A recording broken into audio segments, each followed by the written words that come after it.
Yo, what is up everyone? Tachi here. So today we're going to talk a little bit about how weapons scale. Now this is going to be a short video because honestly it's kind of basic and there's not really much in terms of examples I can show you unless I want to do like really mathy stuff, which I suppose I could do, but maybe for another more in-depth one. For now we're just going to go into the basics. How does a weapon scale and how exactly does that work? What is it based on? So as you guys should know by now, physical weapons like swords, you can see here it says it deals great physical damage to one enemy. So this obviously means it is a single target physical damage weapon. Now, as you guys might guess, the great in great physical damage is a prefix. It is sort of like a multiplier that you would normally see in other games.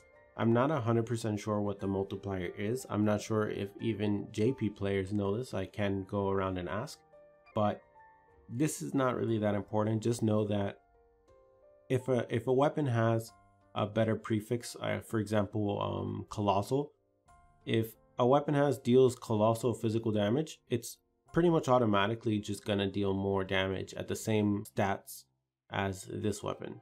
That's why as well people are saying that early game weapons are going to get quote unquote power creep. Now the power creep is obviously a thing. I don't even want to necessarily say it's not as big as people say, because it is a considerable difference, but it's not like necessarily because the weapons are just so much better, which obviously they are better, but it's not like we don't have certain weapons that, you know, like this deals massive physical damage.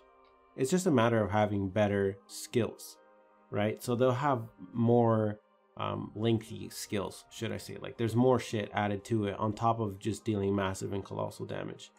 And obviously colossal, even in JP, at least as far as I can tell, it's still not like, you know, they're not throwing colossal weapons, you know, like peas. But even aside from that, obviously the ones that might confuse people are the support weapons. So let's hop over to a support grid. Now you guys might be wondering, well, okay, fine, damage it scales on whatever damage it does, but how does like healing work?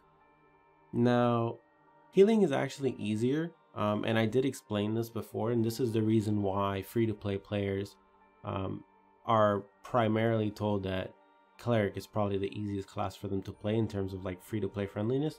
The reason why is because healing is not really determined by your physical stats, so it's not as reliant on wailing. Now obviously wailing will help, duh, but since it scales on your defenses, right? Yes, you still get a bunch of defense from your weapons, like as you can see here. You still get some defense, but you notice that it's primarily all in their main stats. So you can make up for the differences obviously in the other stuff. And then obviously as you get along, you'll probably have all SRs in your grid anyways. So it's not as big of a difference in comparison to like having to have the OP weapons that come out. So that's how healing scales, right? Healing scales on your physical defense and magic defense combined. That's how it scales. Again, I don't know what the percentages are. I'm sure someone probably has figured this out. And then on top of that, remember they also have to figure out how the prefix adds into that. I don't know if it's a multiplier. I don't know if each prefix has their own designated percentages. I really don't know. And I would have to like really deep dive into figuring that out. Now, in terms of buffs and debuffs, this one is pretty easy as well.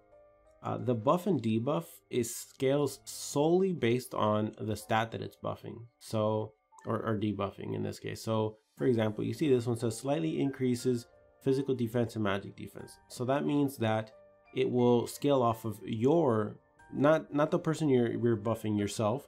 It is scaling off of your physical defense and your magic defense, right? So it's quite simple. And if you were to buff attack, it would be based off of your attack, which is again why buffers and debuffers do benefit more from wailing compared to clerics. And then obviously debuffs, as you can see here, slightly reduces physical defense and magic defense of two enemies. Again, this scales off of your physical defense and your magic defense. So it's definitely suggested for your actual buffers and debuffers to increase their actual buffing and debuffing weapons. Now, I've been noticing for some reason that a lot of buffers and debuffers are like outright just leveling up stuff to clear through PvE. And yeah, I know PvE is hard as a healer, a buffer, and a debuffer, but I think it's smarter, in my personal opinion, it's just an opinion, it's not a correct answer. I think it's smarter to just do a little bit into the DPS things and then just rely on your NPCs or friends to help you clear through stuff. It seems smarter because if you were to use all of your EXP on DPS grids, then obviously you're gonna end up in situations like me. I'm an actual DPS player. You look at this is all level 1 stuff. This is awful. This is not good. Obviously, if this was all maxed out, maybe I would have 50k in buffing and debuffing like I do in DPSing, but I don't. So at least personally, in my opinion, if you want to make your role more manageable in Coliseum, or just better in general, it makes more sense for you to actually focus on leveling up the actual weapons that you are planning to be using in Coliseum. That's just my personal opinion though, so if you guys enjoyed this video and you found it informative, please hit the like button. If you want to see more guides and whatnot, or if you have any guides that you want me to cover, feel free to suggest them in the comments or hit the subscribe button. I'm out. Have a nice day.